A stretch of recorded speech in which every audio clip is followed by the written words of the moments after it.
everybody, welcome to Geraldina's Cucina. Today we're going to make the perfect and easiest lasagna for Thanksgiving and for all the vegetarians out there that won't eat the turkey. First we're going to make our filling. We're going to add 2 pints of ricotta. Add half a can of butternut squash puree, 1 beaten egg, a handful of parsley, a little salt, a little pepper, and some fresh nutmeg. And mix till all combined. Add a tablespoon of grated cheese and combined again. I made a bechamel sauce, adding a 1/4 cup of butter, a 1/4 cup of flour, and 3½ cups of half and half. I'm going to take 1 scoop of the bechamel sauce and add it to my blender. To the blender, I'm going to add a ½ cup of walnuts. I'm going to add 1 shot of olive oil. Also a handful of fresh sage. And now blend.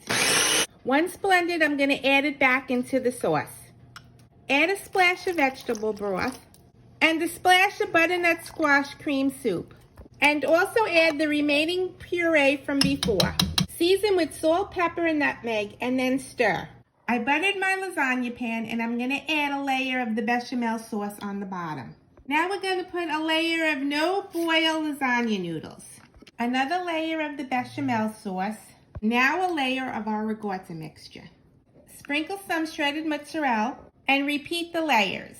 The top layer I covered with sauce and shredded mozzarella. I'm going to cover it with aluminum foil and bake for 40 minutes in the oven at 375. After 45 minutes, I uncovered it and let it bake for another 15 minutes. Now I took it out of the oven and I'm letting it settle for about 20 minutes. Tonight I'm going to enjoy this with a glass of San Pellegrino and garlic bread. Let's break bread.